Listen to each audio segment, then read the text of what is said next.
Good afternoon. I'm Natalie Foster, a senior fellow at the Aspen Institute and co-founder and president of Economic Security Project. And it is my pleasure to welcome you today to our conversation, Marketcrafters, the 100-year struggle to shape the American economy, a book talk with Chris Hughes on his powerful new book, Marketcrafters. And it frankly couldn't come at a better time. People are so disillusioned by the economy, how it works, for whom it works, and if it will even work for our children in the future. And in the midst of this, Chris offers us a bold and a necessary reframing that markets are not natural or neutral, but they are made, they are crafted, they are shaped by policy, by power, and most importantly, by people.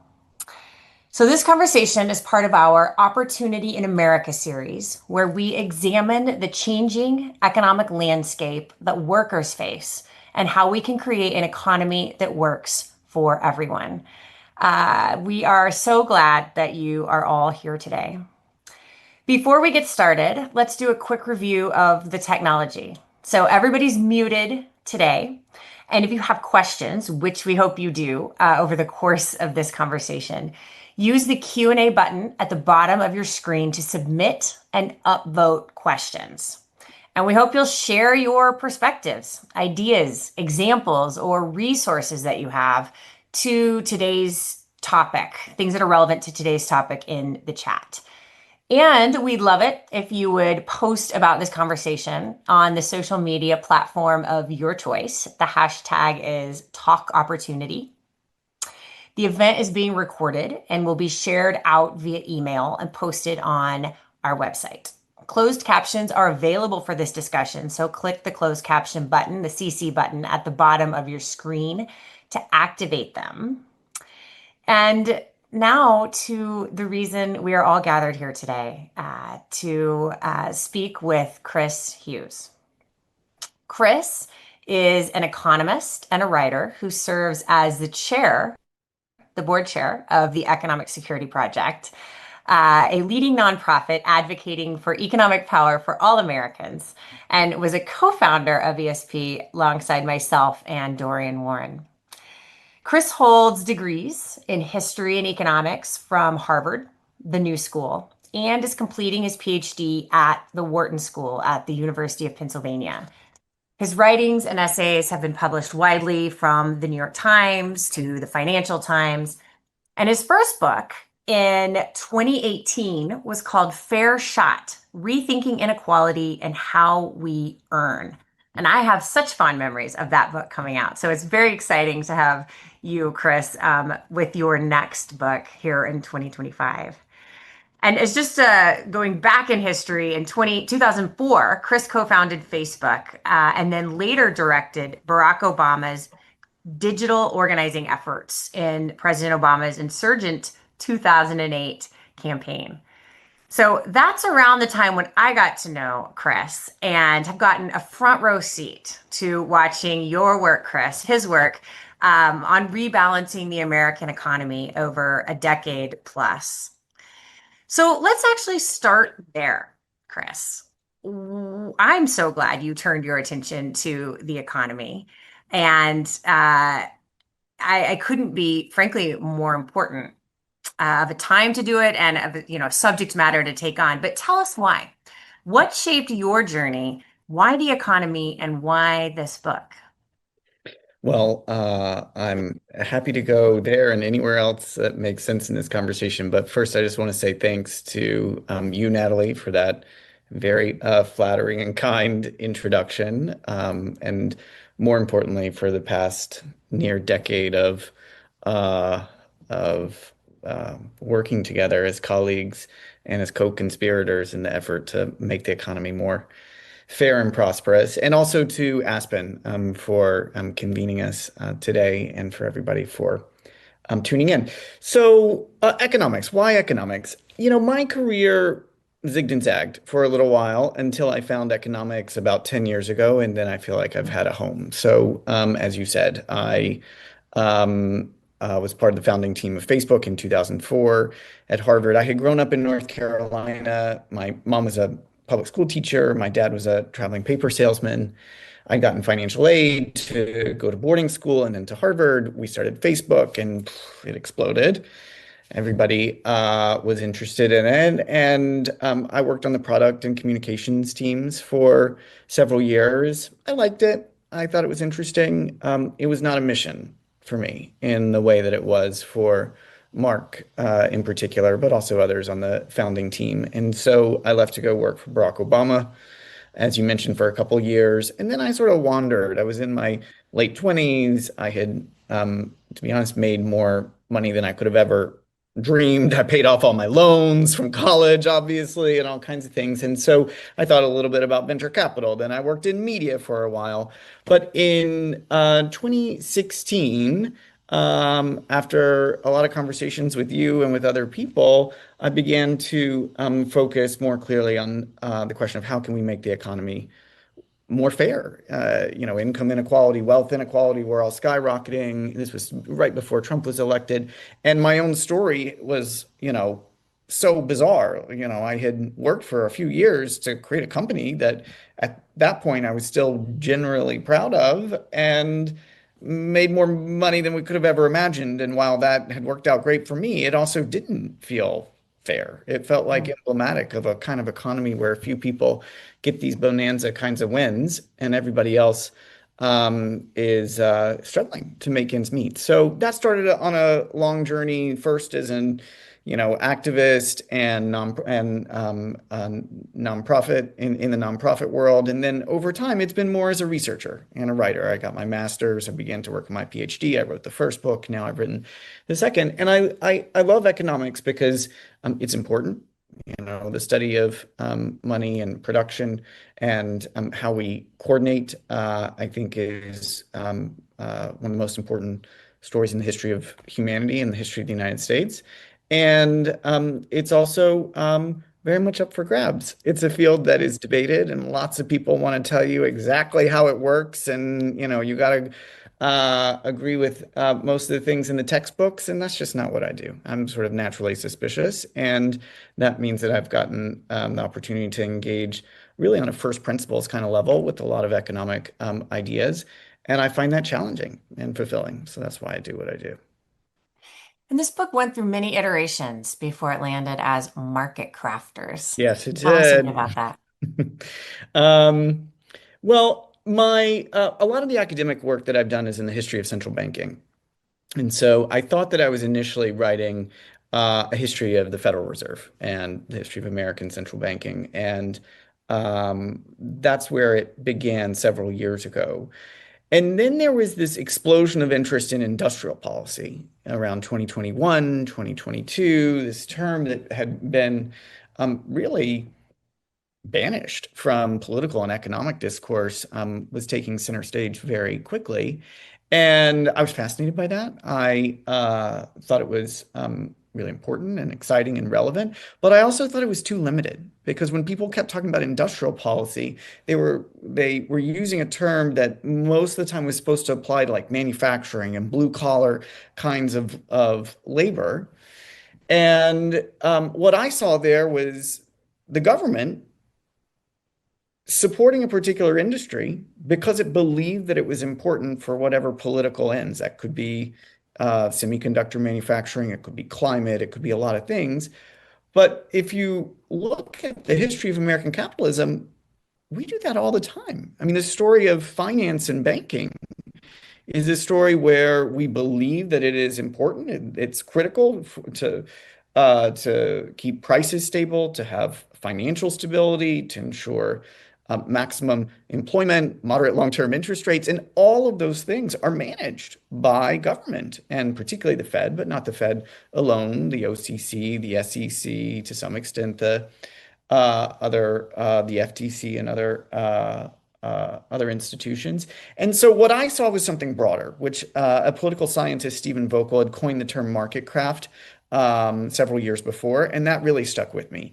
And so I decided that I wanted to write a book that would combine my history, my interest in a lot of the institutions of American finance, like the Fed, with a history of industrial policy, purposefully to broaden out that term and to say that we have a long history of crafting markets towards political ends. Sometimes we're successful, sometimes we fail. But we have to be clear-eyed about that history if we're gonna pull out some of the lessons for the future. And so that's what I am spending a lot of time doing these days. Before we get into the economic specifics, you just have this metaphor of the garden that you worked in, I think grudgingly, if I remember, and how that is the metaphor you used when writing this book. Will you connect those dots for us? Yeah, I'll try my best. So many of my friends do vegetable gardening and love it. It's a source of a respite and pleasure. And for me, my father had a vegetable garden growing up. I grew up in Hickory, North Carolina. We lived in a house that had a yard, but my dad tilled up a third of the yard. And for me, gardening was just the pits. It was the worst. Like on summer evenings when I want to be inside watching TV or reading, I had to go out and stake green beans, or excuse me, stake the tomato plants, or harvest the green beans, or deal with the squash. All this stuff that at least I, as a kid of 6, 7, 8, was not that interested in doing. However, all that time did lodge in my memory, and so when I was thinking about what kind of metaphor I could use to talk about how markets work, the one that I kept circling back to was the idea of a garden. And it was for a few different reasons. The first is, gardens are places of the natural world where there are organic forces that seem to be propelled by their own logic. So, the lifeblood of the system is the organic, the outdoors, and things grow. And there are also places where we acknowledge that growth and then we point it in a certain direction. We harvest all that energy towards a particular kind of production. And so, in some kind of free market fantasy, you might walk through the woods and just hope that you find some blueberries that you can eat or some tomatoes that are growing that you can eat. But no, well, the history of humanity is we say, no, we want those tomatoes. We like those tomatoes. We're going to take them. We're going to plant them in the garden. We're going to make sure they have the right amount of shade or the right amount of sunshine. We're going to make sure that they have water, maybe even fertilizers. And because we do all of this work to manage and harness those organic forces, what do we get? A lot more tomatoes. And we can, in fact, be innovative and even invent new kinds of tomatoes or engineer new kinds of tastier or nutritious food. And that metaphor of sort of organic forces that may seem uncontrollable, but then are harnessed towards human ends, things that can produce abundance, can produce more food than our ancestors could have ever dreamed of. That metaphor, I think, sticks with markets because markets, too, there are these cross-historical trends in markets, property law, stable currencies, exploitation of labor. There are these trends, some of which are good, some of which are very much not. And we can recognize that and still say, but wait a second, we want markets to work for us. Capitalism is something that we can shape and harness so that it works for people. People should not be working for capitalism. And so that metaphor made it into the introduction of the book, and it stuck with me. I think it's great. And I'll make sure to um, lay it out to my kids when we garden in the future. But They'll I love it want to more talk than I did. more. What'd you say? They'll love gardening more than I did, I'm sure. Yeah, the pits. Mhm. Um, you let's talk about free markets because a second ago you called it the free market fantasy, right? Where we might get Yeah. blueberries if we're lucky. And I think that is so right on. And I'm curious, why do you think the myth of the free market is so durable? And uh, And then you have this the I word you call it, right? Yeah. Intervene. Talk a little bit about those two things. Well, I think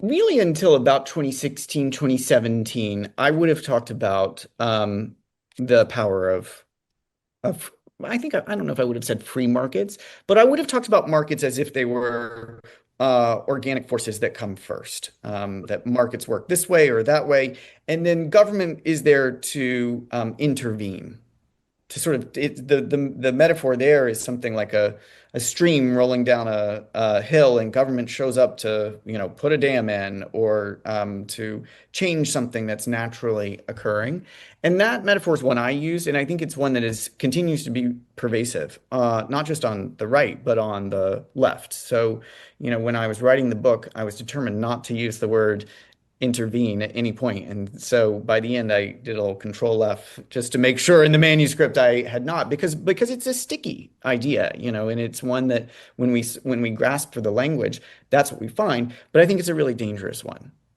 because it does suggest that markets are just fine on their own. It makes no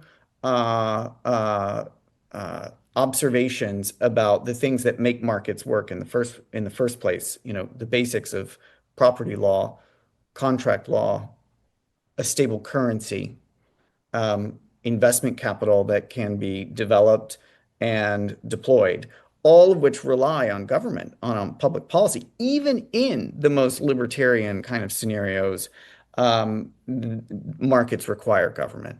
And then what I see when I look at the history of American capitalism is something even more robust. Like if you go through some of the major markets in the United States, banking and finance, health insurance, pharmaceuticals, airlines, cars, defense production, semiconductors. I could keep going on the list. Every single one of these industries has been managed by policymakers for 100 years. And so there is the idea that there's a free market where government comes in afterward and then like moves things around is not empirically true. And yet that is still such a pervasive idea that we keep using, we keep coming back to linguistically. And that's one of the big reasons why I wrote the book is to, first off, just make it clear that markets are often managed and crafted, and then to explore, well, if we're going to do it, like a lot of those industries I just mentioned aren't going so well, health insurance, pharmaceuticals, et cetera. So let's talk about when it works and when it fails so that we can do it better. Reading your book, it becomes so clear that markets are crafted, right? Even by the second section, it's like, oh yeah, of course. And yet, it is still a persistent myth. So who does it benefit to Hmm. believe in the free market fantasy? And then I guess the other question I have is, how do you make the case that of how this is relevant to the everyday family, right? That this enduring myth holds us back and harms the everyday family. Yeah. Those are great questions. I think the myth of the free market is particularly useful for the most powerful market actors, which tend to be capital holders in a lot of cases, because markets are often dominated, sometimes by private actors and sometimes by public actors. And if you can get enough people to think that markets are somehow self-regulating, magically organizing, dynamic structures, you have made the case that government should be less active, and thus those who are most benefiting from that particular market order will stand to benefit even more. And depending on depending on the market, depending on the cost of capital, depending on the level of investment that needs to happen. You can have markets that, will move into a kind of naturally oligopolistic or monopolistic kind of arrangement. And the idea that that is the result of free market tendencies can enrich a lot of people in a very meaningful way. Now, even Yeah. in that story, there is still an important asterisk, which is what I call the emergency room. And we can see this super clearly in finance and banking. Even people like Alan Greenspan, who I spend a good chunk of time with in the book, who believed that government was often the problem, who was a deregulator, he also had a market craft, which we can talk about, towards financial innovation, which he believed would exert market discipline and, make the markets more stable. Even Greenspan became so well known for his emergency room actions, what many people might call bailouts or structured interventions. He did it in 1987. He does it famously with Mexico in the early 90s, then with long-term capital management in 1990. We can go through a long list. Even in the libertarian fantasy of the free market, there's still the state coming in to help capital holders when the emergencies come. And so that I think that sort of mythology, that story, has been particularly enduring and worked very well for those who had the most resources and the most power. And obviously, the one I'm trying to offer is one where we say, guys, we need to structure the market first in a way that makes it work for more people, that prevents those kinds of emergencies and bailouts in the first place. But the only way that you can follow a preventative regimen is if you know, understand that markets need management and structure in order to work well and in order to be stable, which I think we're closer to that set of ideas now than in 2007 when Greenspan stopped being, or 2006 when Greenspan stopped being Fed chair. Yeah. Yeah. And so when you think about the everyday family, I mean, what I hear in that is that costs are higher, that, there's a concentration of power and wealth within a market if we pretend that it doesn't require some market crafting. How do you talk about what it means for an everyday family? Yeah, when I was finishing this book, I talked to a politician who was like, I like these ideas, Chris, but market craft is never going to work on the stump. Like that, it's just not, it's too heady, it's too intellectual. And I said to him, yeah, I know. That's not the idea. The idea is that you, as a policymaker, and other economists, influential folks, media, etc., can understand this as a key foundational observation for future policymaking. It need not, just as you wouldn't run on, like, competition policy or tax policy or industrial policy on the stump. No, in competition policy, you would instead talk about corporate power and how it's harming, the voters that you're trying to court and what you're going to do about it and how you're that particular story or market. So what I'm trying to say is I think market craft is relevant to everyone because how we craft markets matters enormously. And it need not be the kind of thing that we're all, chatting about around the Thanksgiving table. But now, when I talk to politicians these days and try to think about, well, what's the upshot of market craft for the moment that we're living in now? I think that some of the key urgent concerns that Americans have are around the cost of living. And there it's very clear that state action can craft markets to at least stabilize prices for housing, food, healthcare, childcare, if not even bring them down. And so, as much as I wouldn't, recommend like running on a market craft agenda in 2028 per se, I would say, hey, we can shape housing markets to make it easier to build, make it cheaper to build, and to build faster. And we can go through modular housing construction fund, zoning requirements, all the different ways that we can craft those markets to get that done. So I think it's key and critically important that policymakers and politicians understand the history of market craft so that they have the confidence to be able to say, we don't have to like just lean back and accept markets as they are. We can shape them to make them better. Yeah. One of the things that your book did for me was once you've seen it and you lay it all out so clearly, right, over the course of 100 years, like ways in which we've shaped all the markets that you've named, you can't unsee it.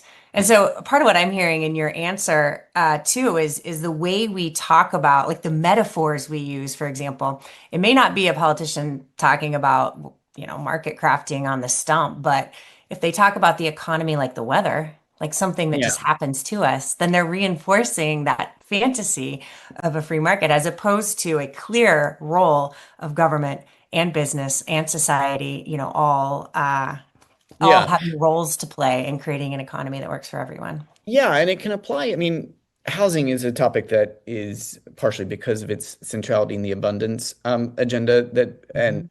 and people in policy world have been talking about recently, but it's obviously been an urgent problem for Americans for years now, particularly after the run-up in costs that came after the pandemic. And I think a lot of politicians, including Democrats, did not understand the urgency of this as an issue. But that's a useful one to think about how to craft those markets. So in the book, I go back to the 1930s when housing market craft really began with the creation of Fannie Mae and a set of policies that made it much easier and cheaper for Americans to buy homes. America has the 30-year mortgage, which was pioneered in the New Deal era. We had the National Investment Bank called the Reconstruction Finance Corporation that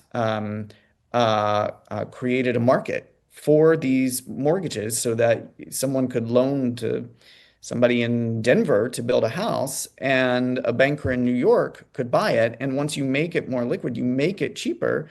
And over the course of 30, you amortize it over the course of 30 years, suddenly housing became much more affordable to a lot more folks. And of course, the more houses you build, the more jobs you have. And the story goes. So that market was very intentionally crafted in that period. And then I think lots of people know now about the history of zoning and how government has, crafted cities in a way that sometimes has worked well, sometimes has become too sclerotic. But then you zoom forward to today, and I think we need to have an urgent question about how we can craft housing markets to meet the housing shortage that we have. I mean, the estimates are that we need somewhere around 4 to 5 million new housing units to be built. And with interest rates as where they are now, relatively high, there's not a lot of building happening, even in places like California, where a lot of the zoning rules have been reformed, as the abundance folks make a lot of hay out of. So what do you do? I think you have to have something like a housing construction fund that creates a structure that ensures that the rates that multifamily developers, those who build dense housing, can have so that when rates go up, they have a more stable rate. And when rates come down, they have a more stable rate so that they know that it's going to be affordable. So the math works for them to build. I think, and by the way, some of the estimates on that mean that you could build over 1 million housing units just through the creation of a $50 billion fund, which sounds like a lot, but in the context of the full federal budget, which is several trillion dollars, Yeah. it's pretty affordable given the urgent need. You could have an industrial policy for modular. Modular is the kind of housing where it's built off site and then you bring it on site and it's fabricated. Excuse me, it's the fabricated parts are used to build very, very quickly. And half of the homes in the Nordic countries are built this way.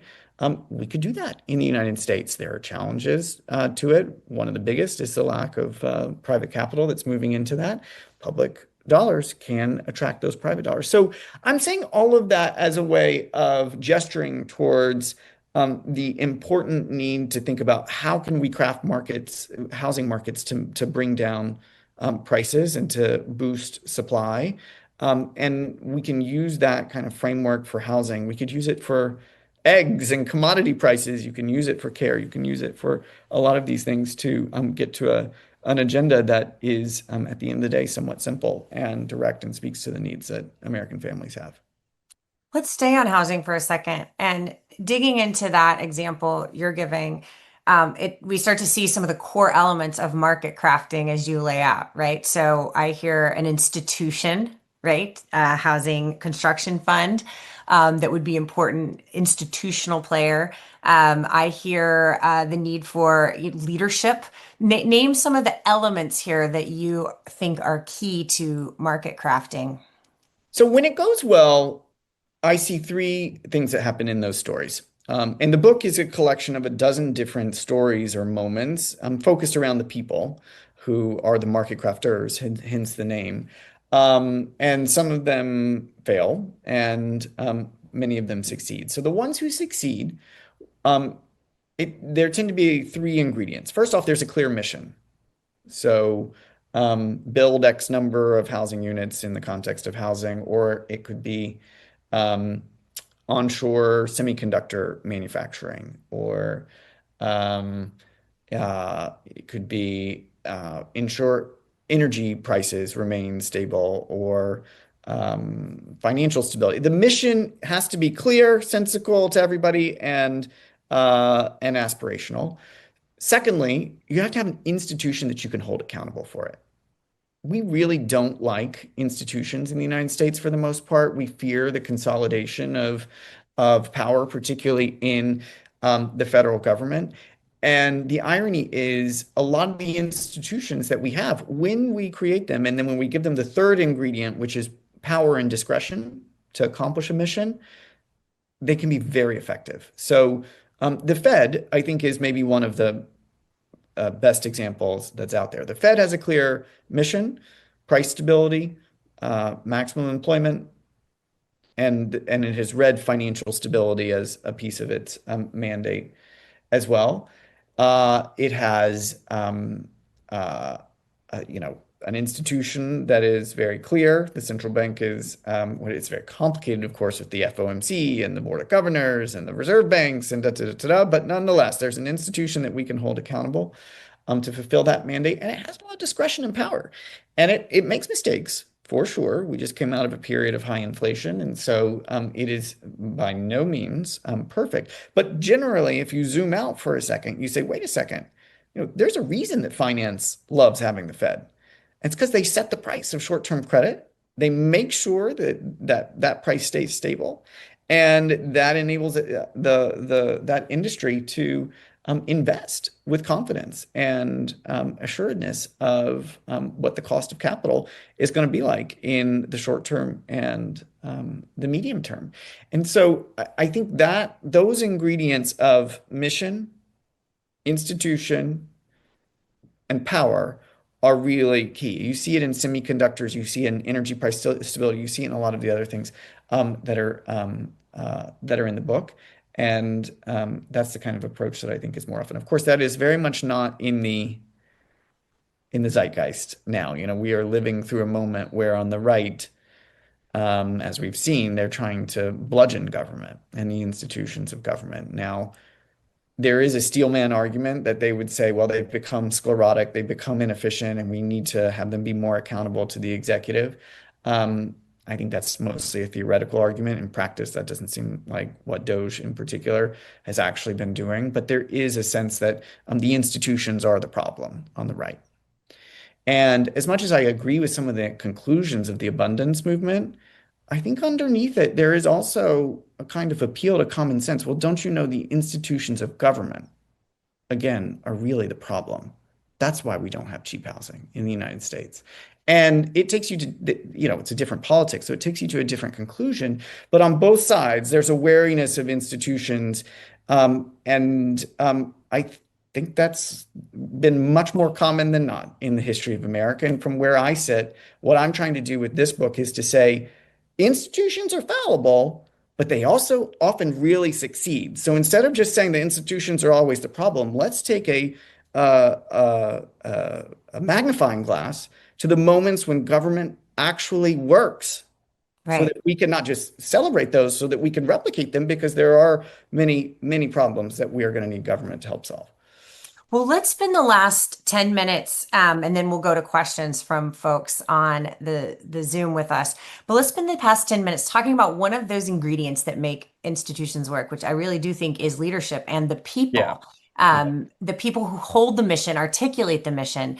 And I love the stories throughout this book. Like we learn about Bill Martin's one of the longest serving Fed chairs, that like his dedication to his faith and his tennis game were part of what set him up for, five different presidential administrations. Is that right? That he was the Federal Reserve Chair through? Eisenhower, Kennedy, Johnson.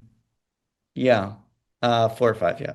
Yeah, and so it's stories like that, which well, I just have been amazed at, what you were able to find.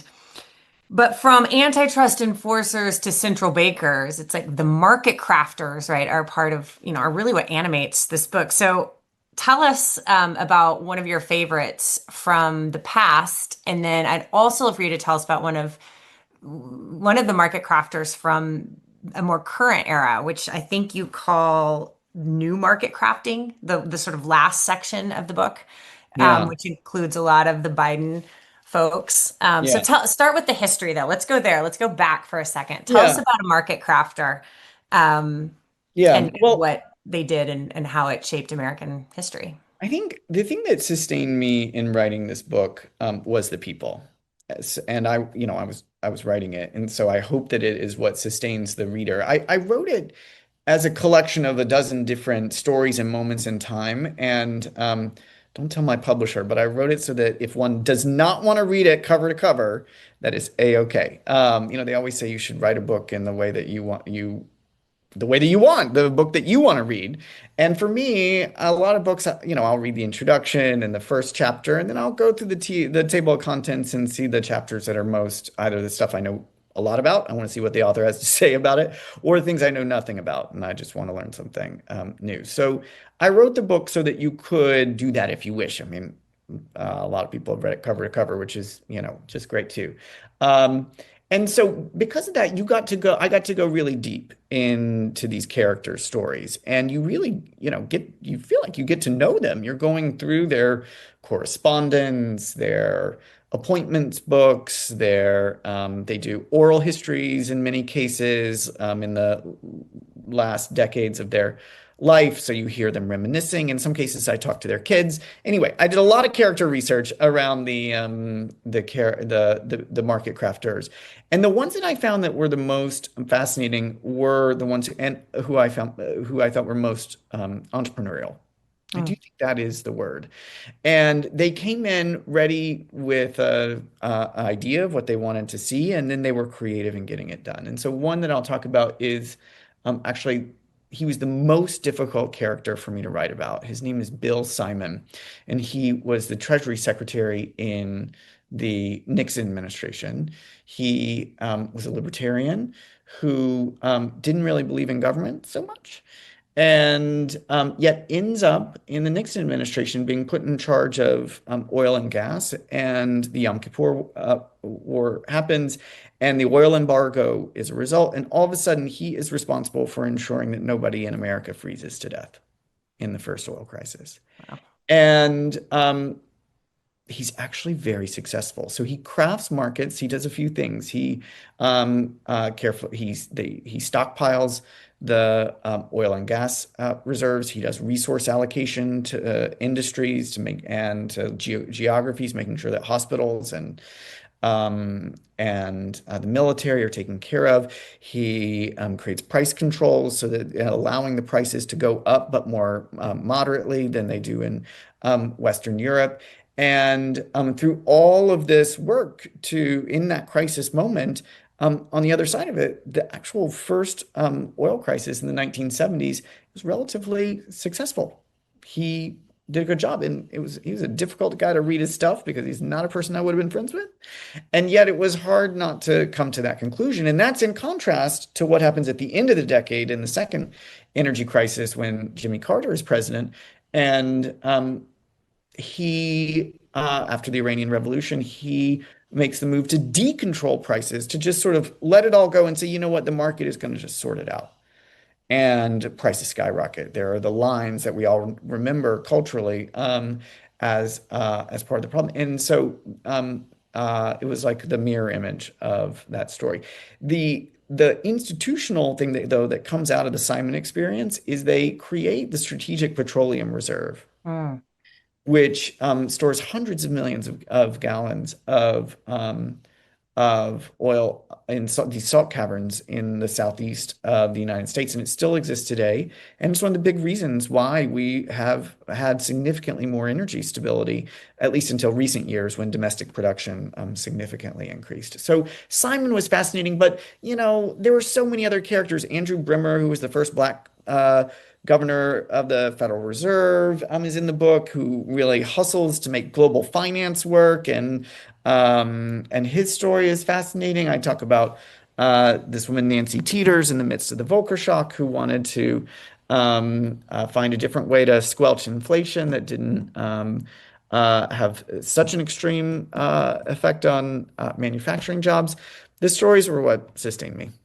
yeah, absolutely. And it's what makes it so fun to read too. I mean, not only is it, it's sweeping history, but then people, and some of whom we've heard about, but most of whom we haven't. Yeah, And it's a wonderful glimpse into their lives in that period of time. yeah, And the hard part about um, the period of time we're living in is you don't always see it as history making. It's just sort of the headline of the day. And one of the things your book did was situate the last 4 years, the last 6 years really, in the historical context. So tell us about a market crafter that we do know, whether it be Lena Khan yeah. or Brian Deese. Yeah, I focus on two folks in the past 15 years, but with a lot of supporting characters. So, the final quarter of the book is contemporary. And it was a totally different way of researching. The first sections were much more in the archives and, trying to recreate these people who are not alive. The later chapters were something I lived through and people that I could interview. So, Brian Deese is a fascinating character. He's not a household name for sure. He was the director of the National Economic Council under Joe Biden. And I think his story matters because he's emblematic of a shift in political economy that has happened over the past 15 years. He grows up as part of the crew in the 2000s with Jason Furman and Larry Summers. He actually works for Larry and Jason in the early White House. And he's charged in the Obama White House, and he is charged with overseeing auto bailouts.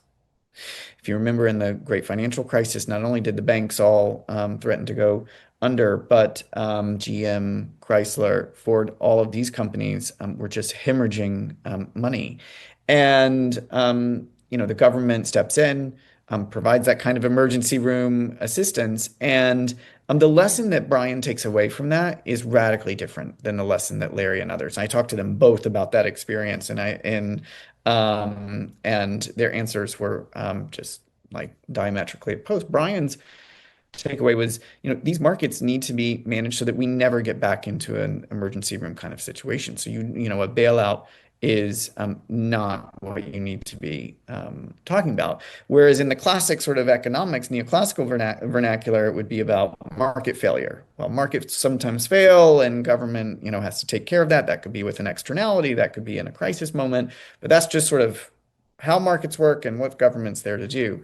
So Brian took away this lesson, and then he continued to do all kinds of interesting things. In the Obama administration, he becomes the climate czar.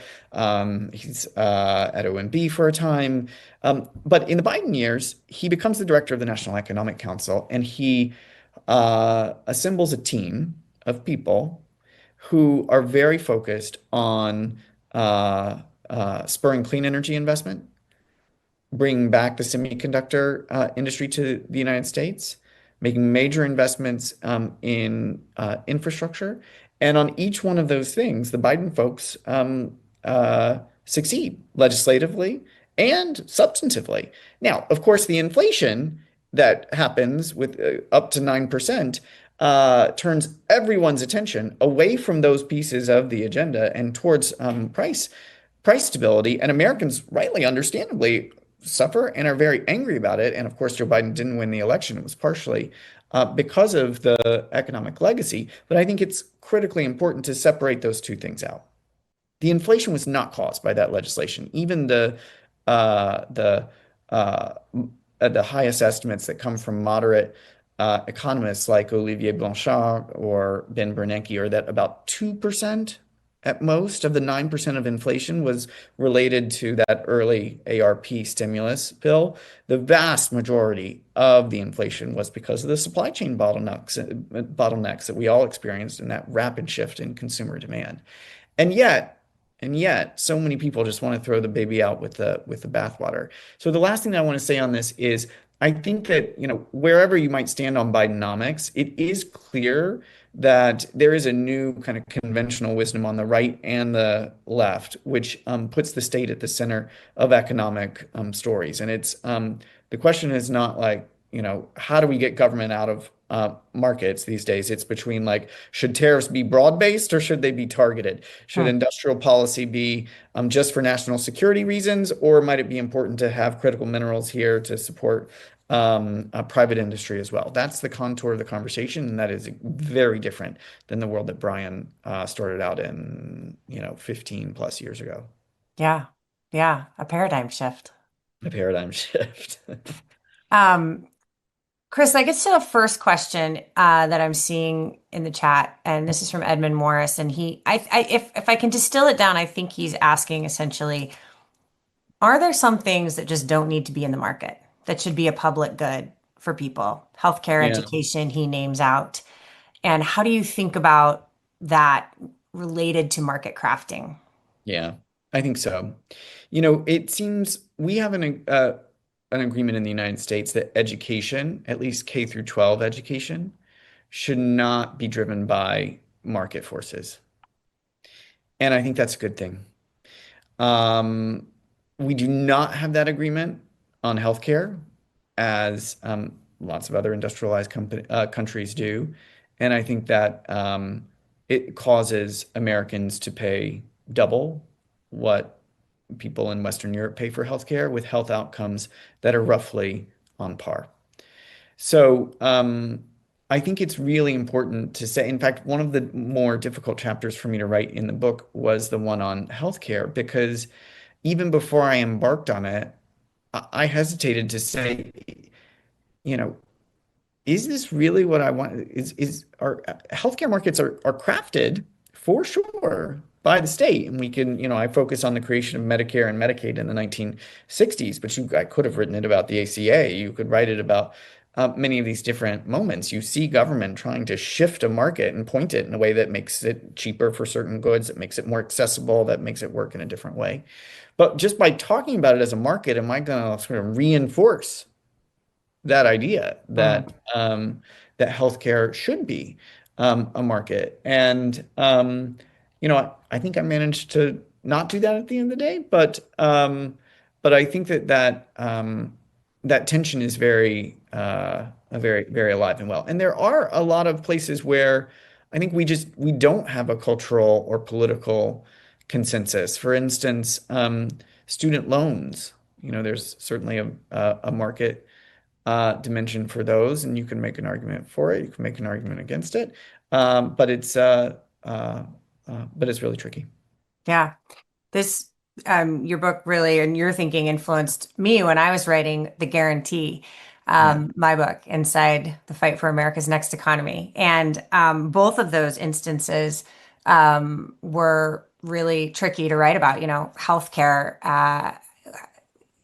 If we're in this moment where we've passed some of the most important subsidies that we've ever seen. They're robust to enroll people onto the ACA. So it's like we've had this deeply imperfect system, this market system, and then we've figured out crafting that helps make it work, right? So 10 million more people were part of the ACA over the last few years than were in the past because of these subsidies that are going to expire in just a few short months. So it's like we're a ticking time bomb that will have a huge impact on upcoming elections, on I people's know. individual lives. And I it's know. like all interesting because in this case, it's market crafting that feels invisible to so many people Well, I until think the that's time bomb goes off and then it won't be. But that's why we get back to, well, when you have successful market craft, you build an institution with the mission of making healthcare cheap. And so instead of putting subsidies all over the place in the tax code that expire and you have to renew every year, you could have just had Medicare have either an option for everyone to join.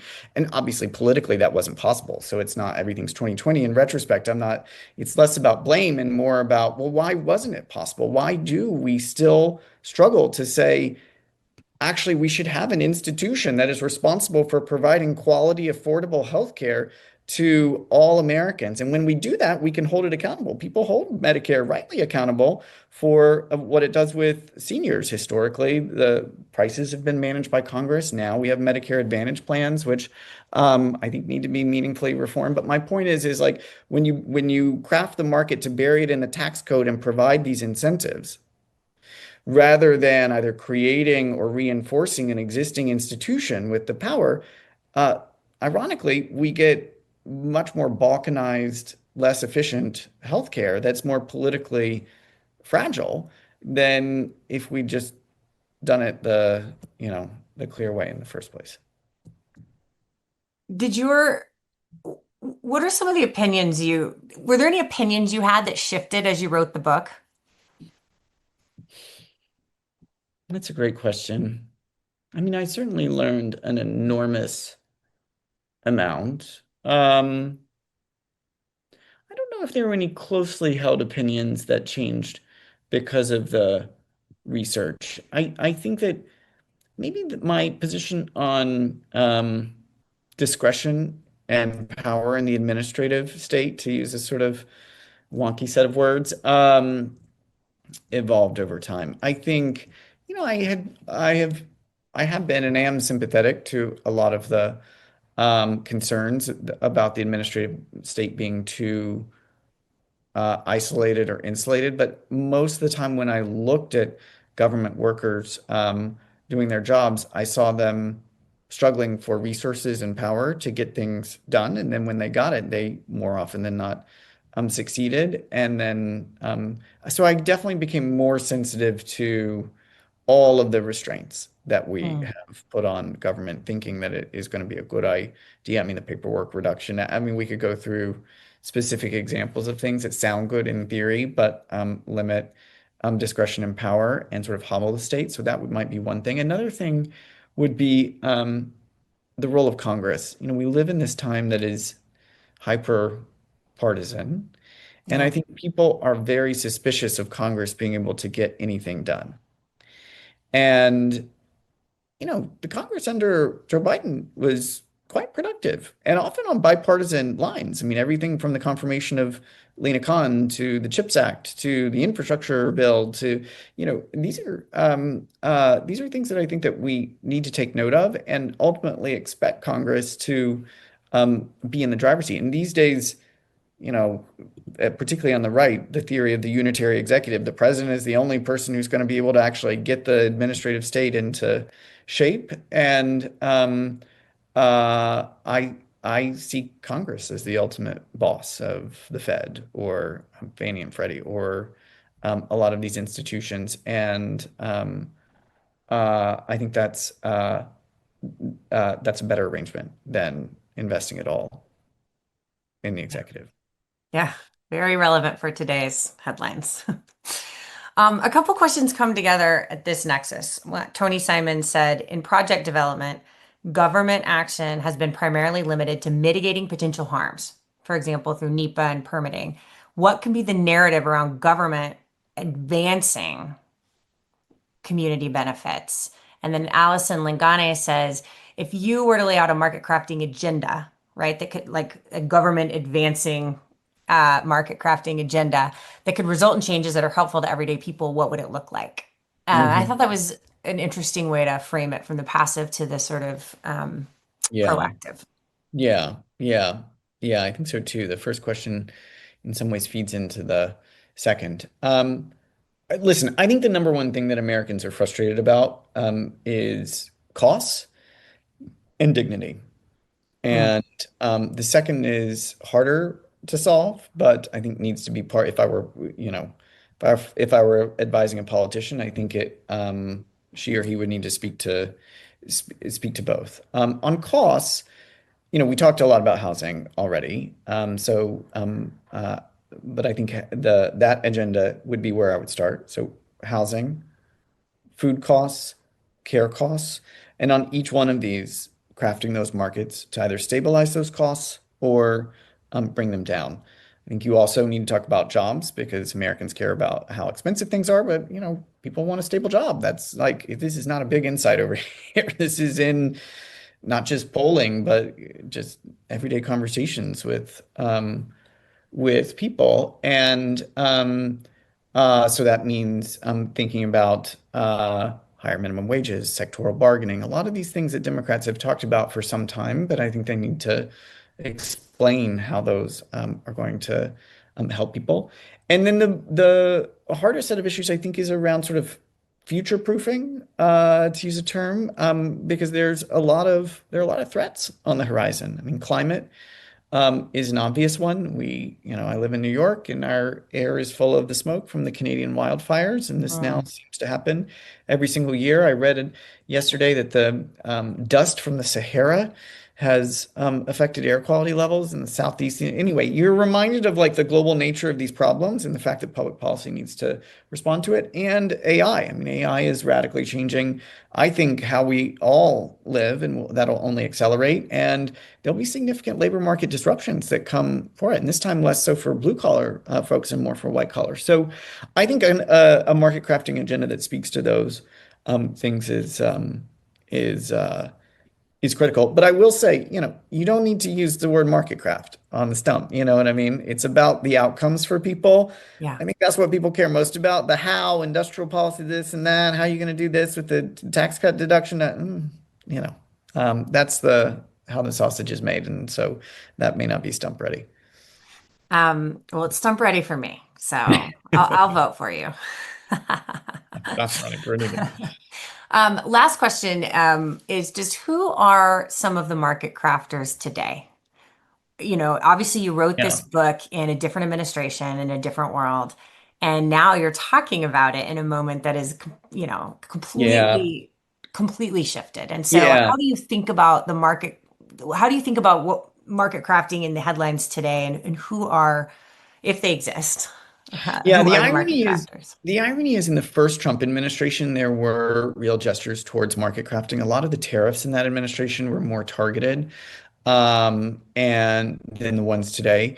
And the CHIPS Act actually started in the Trump administration. It was a Trump idea to pursue. So there was a market craft in that. This administration is their economic policy seems to be defined by impulsive decisions around tariff and trade, and increasingly around tax cuts for the wealthiest on the backs of cutting Medicaid and food stamps. And so Hmm. there's not a lot of market craft to be seen, is what I'm trying to say. There are some examples. Listen, the steel and aluminum tariffs are a clear market craft. They want to reinforce that industry for the jobs and for national security reasons. You can agree with it or disagree with it, but that is a market craft.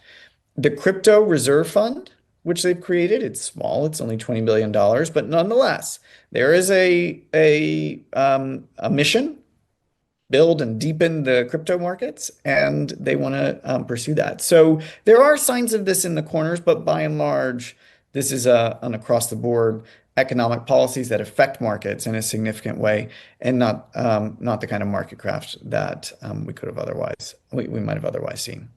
Well, in a decade from now, Chris Hughes, I really look forward to Market Crafters Volume 2.